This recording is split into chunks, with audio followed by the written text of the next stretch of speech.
Venom Motorsport Canada family. This is Dean. I'm actually new to the family. This is my DF250RTS, also known and sold by Venom Motorsports Canada as the X22R. I got her in blue. Anyway, I'm doing my first oil change. As you can tell, it's pretty nasty. And believe it or not, I'm actually only roughly about 60-something miles.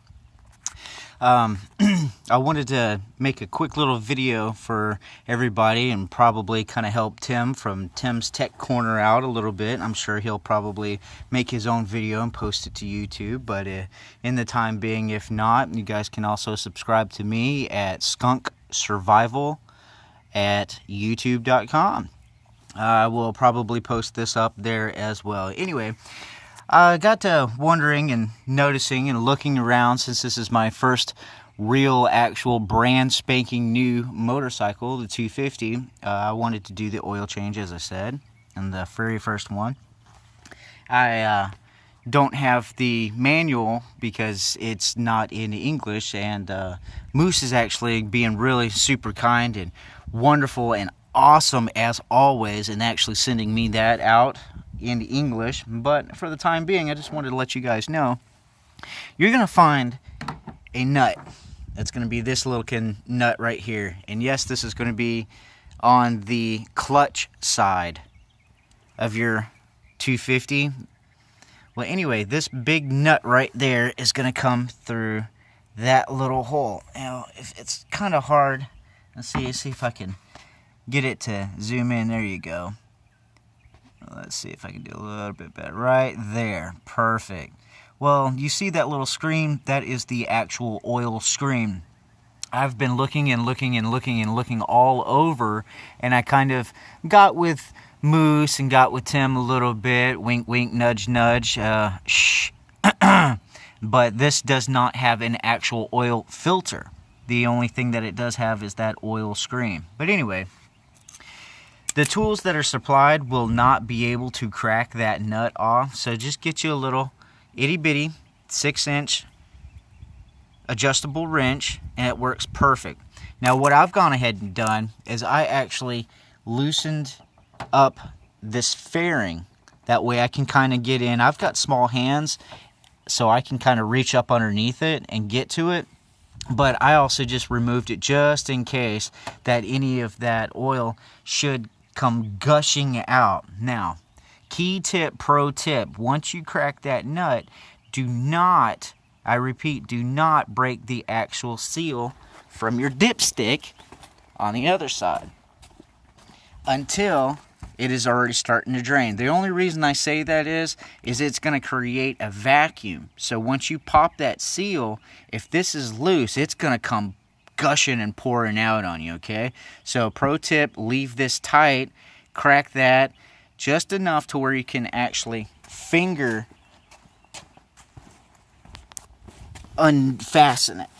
So not finger tight, but you just want to unfasten it by your finger. So crack it just enough to where it seems like it's actually going to spin pretty good and pretty easy, and then just continue all the way out. And once it comes out, make sure that you have a catch ready, okay?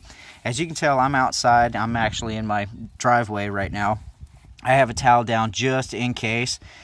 Something like this. This is your, what is it? Your Rain-X 2-in-1 all-season gallon.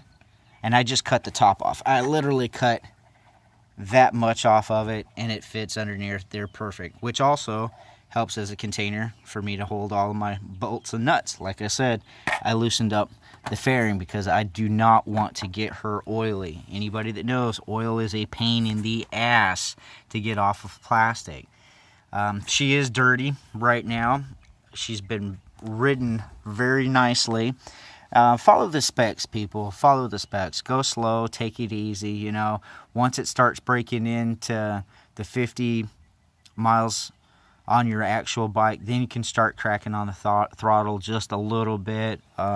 I've actually gotten mine already up to 80. I probably shouldn't have, but that's also another reason why I'm doing this oil change at 60 miles on the odometer versus the regulated 100. Okay, so all it is, and once it comes out, once you take this nut off, you're going to notice that there's going to be a spring behind it. So make sure that when you do reassemble it, that you put that spring back in first. Let's see if I can get you up there. There you go. Put that spring in first, and then the nut over top of it, push it in, and then tighten it down. Then go to the other side and fill it up. It's actually really easy, but I just kind of wanted to do a quick little video for the Venom Motorsport family and show my love as well. So yeah, that's pretty much it. I'm going to go ahead and let this finish dripping out as it is. I'm going to wipe it off clean, and I'm going to put in my regulated motorcycle oil that's in it. I couldn't find the actual 1540, but handy dandy Walmart has perfect, and no, this is not a selling tip for either the Rain-X or Walmart, but this is the 4-stroke motorcycle that I got. It's the 10W40, and if you look in your actual manual, the owner's operating manual, not the big thick packet that you'll get, but the one that actually has your certificate of origin in it, look through that and it'll say 15W40 or something that is regulated for where you're at. Just make sure it's the correct stuff. Do not use regular standard motor oil as far as like engines for your car, okay? This is specially designed for motorcycles, okay? That's why it says motorcycle on it and 4-stroke. You have some that are for ATV, that might be alright, but I'm a little analytical, so it's got to say motorcycle on it. Now you can go the high dollar stuff with the Mobile 1, which is the 10W40. That's runs you about $10 a quart.